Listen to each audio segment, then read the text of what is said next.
Hello दोस्तों, welcome to my YouTube channel रोजगार with DK. दोस्तों, मैं आप लोगों को बाल विकास एवं शिक्षा शास्त्र के अति महत्वपूर्ण 800 प्लस प्रश्न इस वीडियो के माध्यम से ही करवाऊंगा। फ्रेंड्स, जो ये सीरीज है हमारी कई पार्टों में होगी। आज आपको कुछ क्वेश्चन करवाएंगे, इसके बाद डेली आपको एक पार्ट देखने को मिलेगा। अगर आप ये सभी क्वेश्चंस देख लेते हो तो बाल विकास एवं शिक्षा शास्त्र से आने वाला आपका कोई भी क्वेश्चन नहीं छूटेगा और आप 30 में 30 क्वेश्चन आसानी से प्राप्त कर लोगे। तो चलिए शुरू करते हैं, जिसमें हमारा क्वेश्चन नंबर 1 दिया है। क्वेश्चन नंबर 1 है कि RTE एक्ट 2009 के अनुसार प्राथमिक विद्यालयों में शिक्षकों को प्रति सप्ताह, यहाँ पे शिक्षकों को प्रति सप्ताह कितने घंटे की योजना बनाकर कार्य करना है। तो यहाँ पर अगर प्रति सप्ताह देखा जाए तो कितने घंटे कार्य करना पड़ता है, तो 45 घंटे कार्य करना होगा। प्रति सप्ताह पूछा जा सकता है और प्रतिदिन पूछा जा सकता है, आप लोग याद रखिएगा। इसके बाद हमारा अगला क्वेश्चन है क्वेश्चन नंबर 2। क्वेश्चन नंबर 2 है कि शिक्षा का अधिकार अधिनियम 2009 में लागू नहीं होता है। शिक्षा का अधिकार अधिनियम 2009 है, किस पर लागू नहीं होता है? निःशक्त बच्चों पर लागू होता है, 6 से 14 वर्ष के बच्चों के लिए लागू होता है, बच्चों की नियमित उपस्थिति में भी लागू होता है। लेकिन ये नियम जो है 14 वर्ष से 18 वर्ष के बच्चों के लिए लागू नहीं होता है। दोस्तों, ये सभी क्वेश्चन जो हैं 2011 से लेकर 2023 तक जो भी प्रश्न पूछे गए हैं CDP के, वो सभी क्वेश्चन इसमें इंक्लूड किए गए हैं। इसके बाद हमारा अगला क्वेश्चन है क्वेश्चन नंबर 3 कि यदि आप कक्षा का बच्चा C को D तथा D को C लिखे पढ़े तो वह कौन से रोग से पीड़ित है। यदि किसी कक्षा का बालक हो और C को क्या पढ़ रहा है, D पढ़ रहा है, और D को C पढ़ रहा है, मतलब उल्टा पढ़ रहा है, तो वो किस रोग से पीड़ित है? तो याद रखिएगा, वो पीड़ित होगा डिसलेक्सिया। डिसलेक्सिया दोस्तों, ये क्या होता है? ये पठन संबंधी विकार होता है। अगर पूछा जाए कि पठन संबंधी विकार को क्या कहते हैं, तो पठन संबंधी विकार को हम डिसलेक्सिया ही कहते हैं। इसके बाद हमारा है अगला question question number 4। Question number 4 में है कि वर्तमान में निःशक्त बच्चों की सहायता के लिए कहा गया है। तो वर्तमान में निःशक्त बच्चों की सहायता के लिए क्या कहा गया है? तो ये कहा गया है दोस्तों समावेशी शिक्षा। समावेशी शिक्षा के अंतर्गत क्या होता है? सभी बच्चों को समान शिक्षा दी जाती है। इसमें बच्चों को अलग से कोई व्यवस्था नहीं की जाती है। यदि कोई बच्चा कमज़ोर है तो वो होशियार बच्चों के साथ में बैठेगा, ये नहीं उसको अलग से कोई शिक्षा दी जाए। तो निःशक्त बच्चों की शिक्षा के लिए समावेशी शिक्षा की व्यवस्था की गई है। इसके बाद है हमारा अगला क्वेश्चन क्वेश्चन नंबर 5 कि राष्ट्रीय पाठ्यचर्या की रूपरेखा 2005, जिसको बोलते हैं NCF 2005 के अनुसार गणित शिक्षण का मुख्य उद्देश्य क्या होता है? तो गणित शिक्षण का मुख्य उद्देश्य आप लोग विकल्प देखकर ही बता सकते हो। इससे क्या होता है कि बच्चों में तार्किक चिंतन तथा समस्या समाधान योग्यता का क्या होता है? विकास करना होता है गणित शिक्षण के अंतर्गत। इसके बाद हमारा अगला क्वेश्चन है क्वेश्चन नंबर 6 कि NCTE का पूरा नाम क्या है? NCTE का पूरा नाम क्या है? ये बहुत महत्वपूर्ण है और कई बार पूछा जाता है, तो याद रखिएगा, इसका पूरा नाम होता है national council of teacher education. NCTE का पूरा नाम क्या होता है? National council of teacher education होता है। अगर आपको ये क्वेश्चंस पसंद आ रहे हो तो वीडियो को दोस्तों ज़रूर लाइक करें। चैनल को सब्सक्राइब नहीं किया है तो सब्सक्राइब भी करें। आपको विश्वास दिलाता हूँ कि CDP टॉपिक आप लोग मेरे चैनल से देखिएगा, 30 में से 30 नंबर आपको प्राप्त हो जाएंगे। अगला क्वेश्चन है क्वेश्चन नंबर 7, निम्न में से कौन सी मानसिक मंदता की विशेषता नहीं है? तो कौन सी जो है मानसिक मंदता की विशेषता नहीं है? ऑप्शन नंबर A है कि बुद्धि लब्धि का 25 से 75 के मध्य होना। तो ये तो दोस्तों मानसिक मंदता के अंतर्गत आता है, ये तो सही है।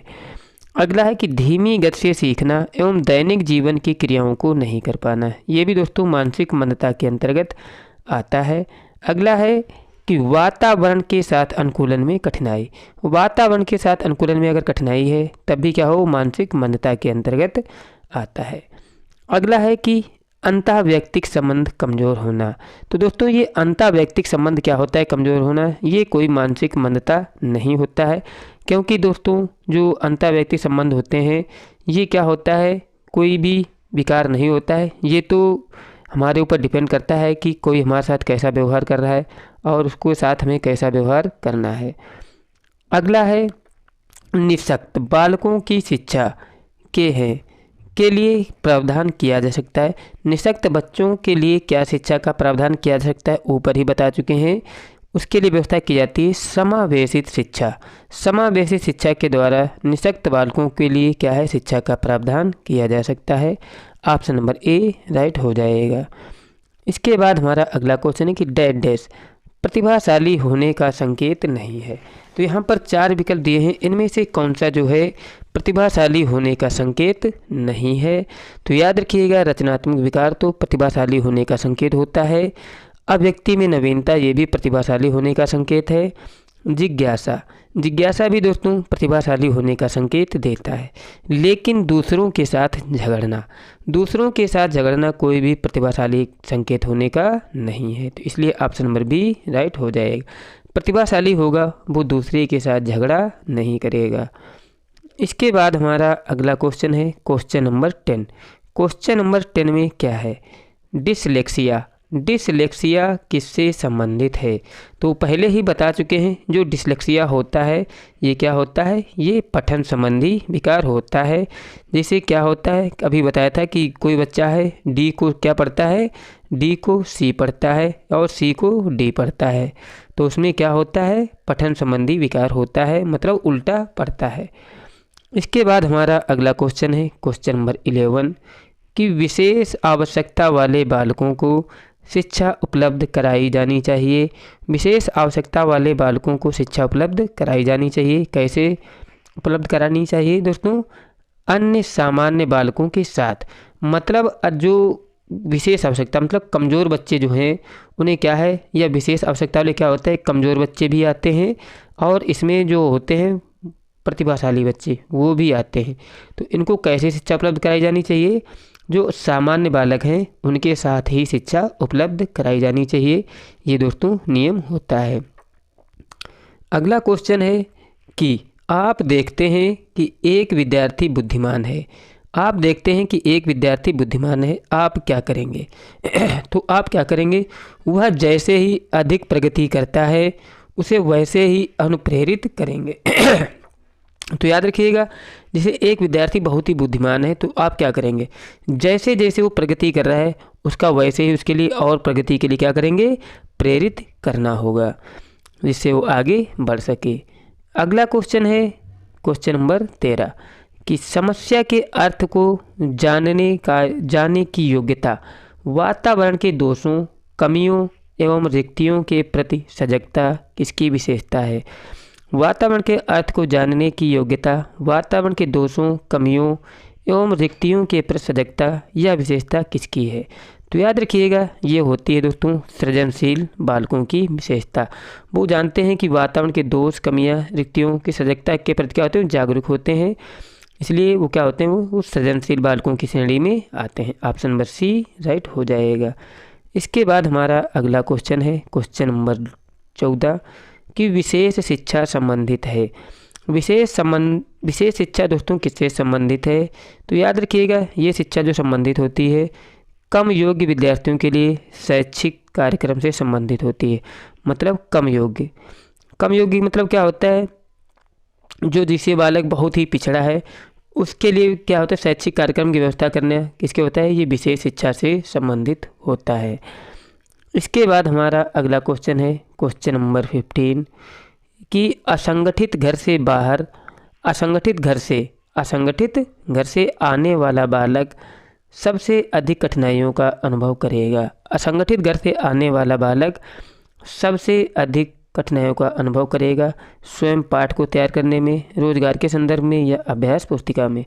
तो याद रखिएगा दोस्तों उसके अंदर क्या होगी, स्वतंत्रता।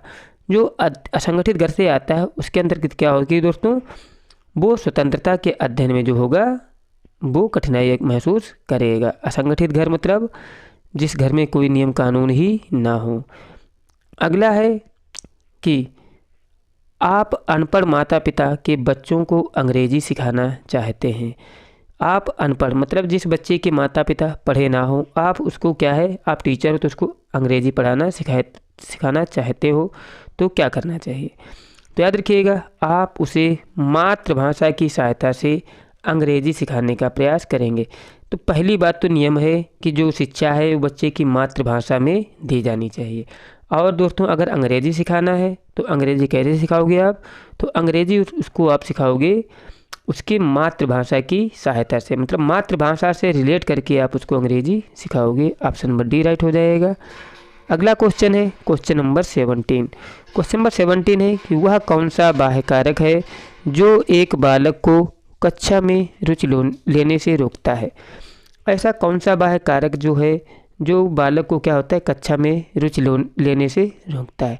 तो दोस्तों, इसके लिए ऑप्शन नंबर बी राइट हो जाएगा। क्या होता है, संस्कृति और शिक्षण। संस्कृति और शिक्षण जो होता है बालक को क्या होता है, रुचि लेने में प्रभावित करता है या रोकता है। अगला क्वेश्चन है क्वेश्चन नंबर 18। क्वेश्चन नंबर 18 है कि कमज़ोर वर्ग के बालक से क्या तात्पर्य है। कमज़ोर वर्ग के बालक से तात्पर्य क्या होता है। ऑप्शन नंबर ए है कि ऐसे अभिभावकों के बालक जिनकी वार्षिक आय कम है। बिल्कुल नहीं, कोई ज़रूरी नहीं है जिनकी वार्षिक आय कमज़ोर मतलब कम है तो उनका बच्चा कमज़ोर होगा, ये कहीं नहीं लिखा है, इसलिए ऑप्शन नंबर ए गलत है। अगला है कि ऐसे अभिभावकों के बालक जो वंचित वर्ग में आते हैं। कोई ज़रूरी नहीं है ऐसे अभिभावक के बालक जो वंचित वर्ग में आते हैं वो पढ़ने में कमज़ोर होंगे। तो ऑप्शन नंबर सी है कि ऐसे अभिभावकों के बालक जो गरीबी रेखा से, दोस्तों जो ज्ञान होता है उसका गरीबी अमीरी से कोई संबंध नहीं होता है, याद रखिएगा। इसके लिए ऑप्शन नंबर डी राइट हो जाएगा। ऐसे अभिभावकों के बालकों से जो सरकार द्वारा निर्धारित न्यूनतम सीमा की वार्षिक आय की सीमा के नीचे वर्ग में आते हैं वो क्या होते हैं, कमज़ोर वर्ग के अंतर्गत आते हैं। अगला क्वेश्चन है क्वेश्चन नंबर 19 कि पिछड़े बालक ऐसे बच्चे होते हैं। पिछड़े बालक, यहाँ पे पिछले लिखा है दोस्तों, पिछले नहीं होगा, क्या होगा, पिछड़े होगा। पिछड़े बालक क्या होता है, ऑप्शन नंबर ए है जिनकी सीखने की गति धीमी हो, और ऑप्शन नंबर बी है जिनकी बुद्धि लब्धि 80 से 90 के बीच हो। सी है मानसिक रूप से अस्वस्थ और असमायोजित हो। तो ऐसे जो बालक होते हैं ये दोस्तों पिछले वर्ग के अंतर्गत आते हैं, इसलिए क्या हो जाएगा, ऑप्शन नंबर डी राइट हो जाएगा। इसके अंतर्गत जो है सभी विकल्प सही हैं। अगला क्वेश्चन है क्वेश्चन नंबर 20 कि एलेक्सिया है। एलेक्सिया दोस्तों क्या है। एलेक्सिया दोस्तों क्या होता है, ये भी एक पढ़ने की अक्षमता होती है। डिसलेक्सिया पठन विकार होता है, ये भी दोस्तों एलेक्सिया भी क्या होता है, पढ़ने की अक्षमता होती है, इसे एलेक्सिया बोलते हैं। इसके बाद जो 4 विकार होते हैं इनमें से कोई ना कोई क्वेश्चन आपको देखने को ज़रूर मिलेगा। अगला क्वेश्चन है कि साइजोइड वर्ग में किस प्रकार के बालक आते हैं। साइजोइड वर्ग में किस प्रकार के बालक आते हैं, मोटे स्वस्थ रहे लंबे शरीर वाले, प्रतिभाशाली व प्रखर बुद्धि वाले, दुबले पतले तथा लंबे शरीर वाले। तो साइजोइड वर्ग में कौन से बालक आते हैं, तो याद रखिएगा वो आते हैं प्रतिभाशाली बालक, इसलिए ऑप्शन नंबर डी राइट हो जाएगा। अगला क्वेश्चन है क्वेश्चन नंबर 22 कि विशिष्ट बालकों के अंतर्गत निम्न में से कौन सा बालक आता है। विशिष्ट बालकों के अंतर्गत कौन सा बालक आता है, पिछड़ा बालक भी आता है, प्रतिभाशाली बालक भी आता है और बुद्धि वाला बालक भी आता है। तो विशिष्ट बालकों में दोस्तों सभी टाइप के बच्चे आ जाते हैं, जिसे पढ़ने में क्या होता है, कमज़ोर है या प्रतिभाशाली है या बहुत अधिक मतलब बुद्धिमान हो, तो वो भी दोस्तों विशिष्ट बालकों के अंतर्गत आता है। तो कुछ ज़रूरी नहीं विशिष्ट बालक क्या हो, प्रतिभाशाली। ज़्यादातर लोग प्रतिभाशाली मानते हैं, लेकिन याद रखिएगा उसमें पिछड़े बालक भी आते हैं, इसलिए क्या हो जाएगा, ऑप्शन नंबर डी राइट हो जाएगा। अगला क्वेश्चन है क्वेश्चन नंबर 23। क्वेश्चन नंबर 23 है कि अपराधी बालक कौन है। अपराधी बालक कौन होते हैं। ऑप्शन नंबर ए है कि जो असामाजिक कार्य करते हैं, बी है जो शिक्षक के लिए सरदर्द होते हैं, जो कक्षा में अव्वल आते हैं, जो समाज में रहना पसंद नहीं करते हैं। तो याद रखिएगा, अपराधी बालक वो होते हैं जो क्या होते हैं, समाज से हटकर मतलब असामाजिक कार्य करते हैं, वो अपराधी बालक कहलाते हैं। ऑप्शन नंबर ए राइट हो जाएगा।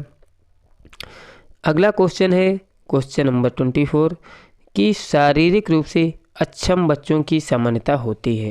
शारीरिक रूप से अक्षम बच्चों की शारीरिक रूप से अक्षम बच्चों की सामान्यता क्या होती है, मतलब क्या होती है शारीरिक रूप से अक्षम।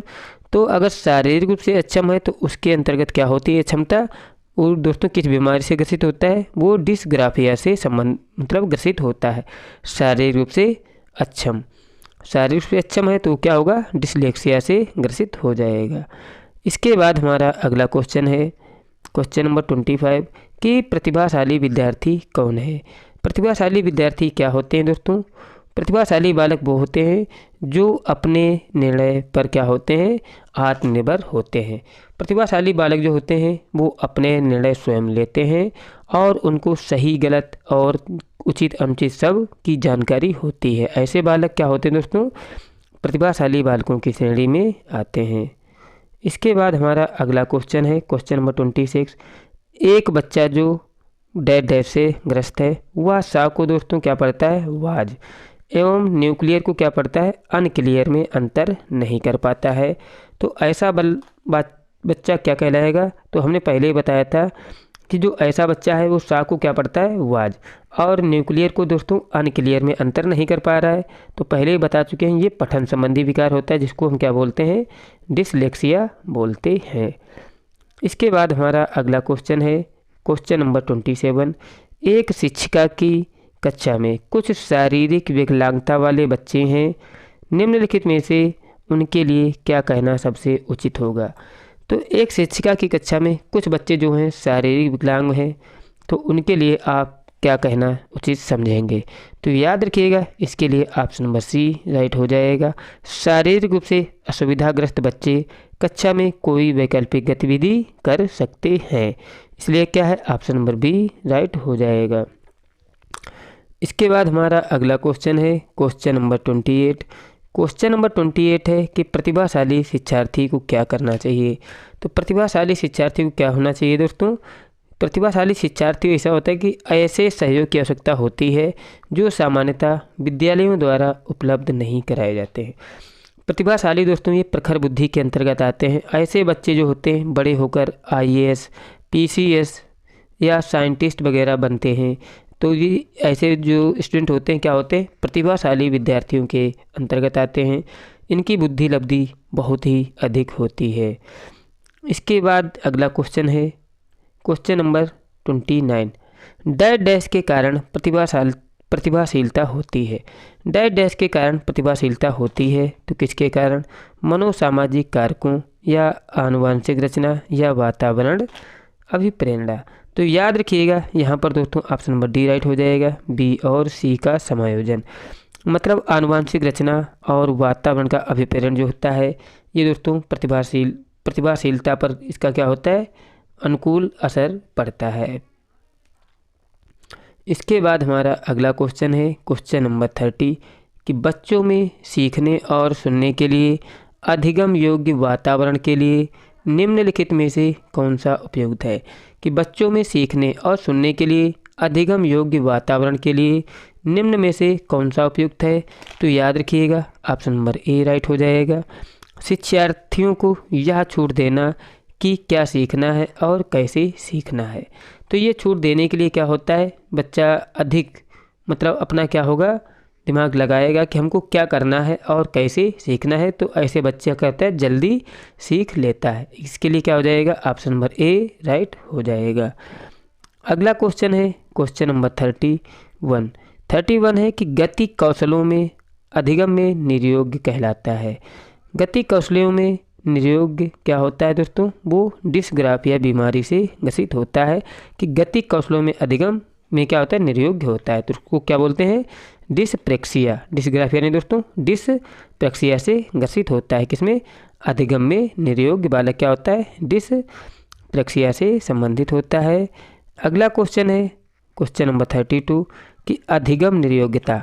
अधिगम योग्यता क्या है? तो याद रखिएगा दोस्तों, अधिगम योग्यता जो होती है ये एक क्या होती है? चर अवस्था होती है। अधिगम योग्यता क्या है दोस्तों? ये एक चर अवस्था होती है। इसके बाद हमारा अगला क्वेश्चन है कि विशेष आवश्यकता वाले बच्चों को पढ़ने के लिए निम्न में से कौन सी मूल रचना सबसे अधिक उपयुक्त है? विशेष आवश्यकता वाले बच्चों को पढ़ने के लिए निम्न में से कौन सी मूल रचना अधिक उपयुक्त है? तो याद रखिएगा, इसके लिए ऑप्शन नंबर सी राइट हो जाएगा, सहकारी अधिगम तथा पीयर ट्यूरिंग। ये क्या होता है दोस्तों? विशेष आवश्यकता वाले बच्चों को पढ़ाने के लिए क्या होता है? उपयुक्त होता है। क्या होता है? सहकारी अधिगम और पीयर ट्यूरिंग जो होता है विशेष आवश्यकता वाले बच्चों के लिए उपयुक्त होता है। अगला क्वेश्चन है क्वेश्चन नंबर 34 कि अधिगम की अयोग्यता का लक्षण है। अधिगम की अयोग्यता का लक्षण क्या होता है? तो याद रखिएगा, ऑप्शन नंबर सी राइट हो जाएगा, अवधान एकाग्रता। अवधान को क्या बोलते हैं? एकाग्रता बोलते हैं। संबंधी बाधा या विकार अधिगम की योग्यता के क्या होते हैं? लक्षण होते हैं। इसलिए क्या है? ऑप्शन नंबर सी राइट हो जाएगा। अगला क्वेश्चन है कि निम्न में से कौन सा कथन किसी व्यक्ति के मानसिक प्रभाव को उत्तम रूप से प्रदर्शित करता है? निम्न में से कौन सा कथन किसी व्यक्ति के मानसिक प्रभाव को उत्तम रूप से प्रदर्शित करता है? तो वो होता है दोस्तों पूर्ण अभिव्यक्ति, संगति के कारण, पूर्ण अभिव्यक्ति का संगति कारण, सामान्य लक्षण की ओर क्या होता है? निर्देशन होता है। किसमें? व्यक्ति के मानसिक प्रभाव को क्या करता है? उत्तम रूप से ये प्रदर्शित करता है। ये सभी विकल्प क्या हैं? राइट हो जाएंगे। मतलब पूर्ण व्यक्ति, संगति कारण और सामान्य लक्षण की ओर निर्देशन। इसके बाद हमारा अगला क्वेश्चन है क्वेश्चन नंबर 36 कि गिलफोर्ड ने अभिसारी चिंतन पद का प्रयोग किसी समान अर्थ में किया है। गिलफोर्ड ने अभिसारी चिंतन पद का प्रयोग किसी समान अर्थ में किया है। तो किसमें किया है दोस्तों? वो किया है सृजनात्मकता के लिए किया है। किसने? गिलफोर्ड ने। ऑप्शन नंबर बी राइट हो जाएगा। इसके बाद हमारा अगला क्वेश्चन है क्वेश्चन नंबर 37। क्वेश्चन नंबर 37 कह रहा है कि शारीरिक नियोग्यता वाले व्यक्ति के लिए निम्न में से कौन से युग्म की रक्षा यंत्र तंत्र कैसे सबसे संतोषजनक होगी? तो याद रखिएगा, शारीरिक नियोग्यता वाले व्यक्ति के लिए निम्न में से कौन से युग की रक्षा तंत्र यंत्र कैसे में संबंध मतलब कैसे संतोषजनक होगी? तो याद रखिएगा, वो क्या होती दोस्तों? अति कल्पना से क्या होगी? संतोषजनक होगी। इसलिए क्या हो जाएगा? ऑप्शन नंबर सी राइट हो जाएगा। अगला क्वेश्चन है कि सृजनशीलता के पोषण के लिए अध्यापक को निम्न में से किस विधि की सहायता लेनी चाहिए? सृजनशीलता के लिए अध्यापक को निम्न में से किस विधि की सहायता लेनी चाहिए? तो ऑप्शन नंबर ए राइट हो जाएगा, ब्रेन स्टॉर्मिंग या विचार वेश। ब्रेन स्टॉर्मिंग या विचार वेश जो होता है ये सृजनशीलता के पोषण के लिए अध्यापक को क्या होना चाहिए? सहायता लेना चाहिए। किसकी? ब्रेन स्टॉर्मिंग और विचार वेश की सहायता लेना चाहिए अध्यापक को। अगला क्वेश्चन है क्वेश्चन नंबर 39 है कि इरफान खिलौने को तोड़ता है और उसके पूर्वजों को देखने के लिए उन्हें अलग अलग कर देता है। आप क्या करेंगे? तो आप क्या करेंगे दोस्तों? उसे समझेंगे कि खिलौने को तोड़ना नहीं चाहिए। आप उसको क्या करेंगे? समझाने की कोशिश करेंगे कि खिलौना हमें नहीं तोड़ना चाहिए। इसके बाद में अगला क्वेश्चन है क्वेश्चन नंबर 40। क्वेश्चन नंबर 40 है कि सृजनात्मकता उत्तरों के लिए आवश्यक है। सृजनात्मक उत्तरों के लिए क्या आवश्यक है? तो इसके लिए आवश्यक है कि मुक्त उत्तर वाले प्रश्न होने चाहिए, मतलब ओपन एंडेड क्वेश्चन होने चाहिए। किसके लिए? सृजनात्मक उत्तरों के लिए। मतलब जैसे अगर पूछा जाए कि भारत की राजधानी क्या है तो दिल्ली है, ये कैसा हो गया दोस्तों? ये मुक्त उत्तर वाला प्रश्न हो गया। इसके बाद हमारा अगला क्वेश्चन है क्वेश्चन नंबर 41 कि एक शिक्षिका अपनी कक्षा में प्रतिभाशाली बच्चों की योग्यता की उपलब्धि चाहती है। अपने उद्देश्य की प्राप्ति के लिए उसे निम्न में से क्या करना चाहिए? तो उसे निम्न में से क्या करना चाहिए कि एक शिक्षिका अपनी कक्षा में प्रतिभाशाली बच्चों की अयोग्यताओं की उपलब्धि चाहती है, उसे अपने उद्देश्यों की प्राप्ति के लिए उसे निम्नलिखित में से क्या करना चाहिए? तो उसे क्या करना चाहिए कि विशेष अध्ययन के लिए उनके समकक्षाओं में क्या है, अलग करना चाहिए। विशेष अध्ययन के लिए उनको क्या करना चाहिए, समकक्षाओं में अलग करना चाहिए। इसके बाद अगला क्वेश्चन है क्वेश्चन नंबर 42 कि सृजनात्मक शिक्षार्थी वह है। सृजनात्मक शिक्षार्थी वह है जो क्या होता है दोस्तों, पार्षद, चिंतन और समस्या समाधान में अच्छा हो। वो क्या होता है दोस्तों, सृजनात्मक शिक्षार्थी के अंतर्गत आता है। इसके बाद हमारा अगला क्वेश्चन है क्वेश्चन नंबर 43।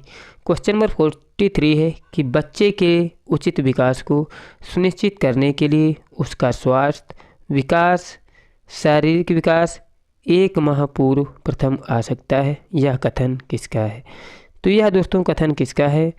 तो दोस्तों यह कथन है, क्योंकि दोस्तों मतलब यह कथन है क्या है दोस्तों, सही है। क्योंकि दोस्तों शारीरिक विकास जो होता है विकास के अन्य पक्षों के साथ अंतः संबंधित होता है, इसलिए जो होता है उसका विकास जो है 1 माह पूर्व क्या होता है, 1 माह पूर्व आवश्यक होता है। अगला क्वेश्चन है क्वेश्चन नंबर 44 कि निःशक्त बच्चों के लिए समय की शिक्षा के केंद्रीय प्रयोजित होना क्या है क्वेश्चन कि निःशक्त बच्चों के लिए समय की शिक्षा की केंद्रीय प्रयोजित योजना है। तो क्या है दोस्तों, प्रयोजना मतलब आगे भी क्वेश्चन है केंद्रीय प्रयोजित योजना के उद्देश्य डैश डैश हैं में निःशक्त बच्चों को शैक्षिक अवसर उपलब्ध कराना। तो क्या हो जाएगा दोस्तों, किसमें उपलब्ध कराना, नियमित विद्यालयों में उन्हें क्या करना चाहिए, शिक्षण कराना चाहिए। इसके बाद हमारा अगला क्वेश्चन है क्वेश्चन नंबर 45 है कि निम्नलिखित में से सृजनशीलता का मुख्य तत्व क्या नहीं है। सृजनशीलता में मुख्य तत्व क्या नहीं है? तो याद रखिएगा ऑप्शन नंबर बी राइट हो जाएगा, अनुशासन। सृजनशीलता का मुख्य तत्व क्या नहीं दोस्तों, अनुशासन जो है इसका मुख्य तत्व नहीं है। बाद बाकी लचीलापन, धारा प्रवाहिता या मौलिकता ये सभी सृजनशीलता के मुख्य तत्व हैं, लेकिन अनुशासन इसका मुख्य तत्व नहीं है। अगला क्वेश्चन है क्वेश्चन नंबर 46 कि जन्म के समय लगी चोट या भ्रूण क्षत की वजह से आई मानसिक मंदता क्या कहलाती है। जन्म के समय लगी चोट या भ्रूण क्षत की वजह से आई मंदता क्या कहलाती है? तो ये कहलाती है दोस्तों जैविक मंदता। क्या कहलाती है? जैविक मंदता कहलाती है, इसलिए ऑप्शन नंबर ए राइट हो जाएगा। इसके बाद हमारा अगला क्वेश्चन है क्वेश्चन नंबर 47 है कि निम्न में से कौन सा विशिष्ट अधिगम विकलांगता का उदाहरण है। निम्न में से कौन सा विशिष्ट अधिगम विकलांगता का उदाहरण है? तो याद रखिएगा वो होता है डिसलेक्सिया। ये ऑप्शन नंबर बी इसका राइट हो जाएगा। डिसलेक्सिया जो होता है विशिष्ट अधिगम विकलांगता का क्या होता है, उदाहरण होता है। अगला क्वेश्चन है कि श्रवण बाधित बच्चों को पढ़ाने के लिए क्या प्रस्तुत की जाती है। यहाँ पे बढ़ाने दिया है, क्या होता है पढ़ाने। श्रवण बाधित मतलब क्या होता है, जो बच्चे सुन नहीं पाते हैं तो उनके लिए क्या व्यवस्था करना चाहिए, उनके लिए सांकेतिक भाषा का प्रयोग करना चाहिए, जिसको बोलते हैं coding language. Option number B right हो जाएगा। श्रवण बाधित सांकेतिक भाषा के माध्यम से पढ़ाए जा सकते हैं। अगला क्वेश्चन है क्वेश्चन नंबर 49 कि प्रतिभाशाली होने का संकेत निम्न में से क्या नहीं है। प्रतिभाशाली होने का संकेत निम्न में से क्या नहीं है। विचारों में सृजनात्मकता ये तो होता है, अभिव्यक्ति में अनूठा पर होता है ये भी सही है, कौतूहल ये भी हो सकता है, लेकिन दूसरों के साथ लड़ना ये दोस्तों प्रतिभाशाली होने का क्या होता है, संकेत नहीं है। मतलब कौतूहल करता है तो इसका मतलब क्या हो, प्रतिभाशाली है या नहीं पहचान नहीं कर सकते। दूसरों के साथ लड़ना ये नहीं हो सकता है, क्योंकि दूसरों के साथ लड़ तो नहीं सकता है। इसके बाद दोस्तों लास्ट क्वेश्चन है इस वीडियो का। शेष क्वेश्चंस आपको अगले वीडियो में देखने को मिलेंगे। अगला क्वेश्चन है कि समावेशी शिक्षा की सफलता निर्भर करती है।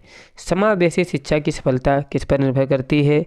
तो दोस्तों ये निर्भर करती है पाठ्य पुस्तकों की उत्कृष्टता पर। समावेशी शिक्षा की सफलता किस पर निर्भर करती है? ये निर्भर करती है पाठ्य पुस्तकों की उत्कृष्टता पर। ऑप्शन नंबर बी राइट हो जाएगा। दोस्तों अगर आपको ये क्वेश्चंस पसंद आए हों तो वीडियो को ज़रूर लाइक करें। चैनल को सब्सक्राइब नहीं किया है तो चैनल को भी सब्सक्राइब करें। मिलते हैं एक नए वीडियो के साथ, तब तक के लिए जय हिंद जय भारत।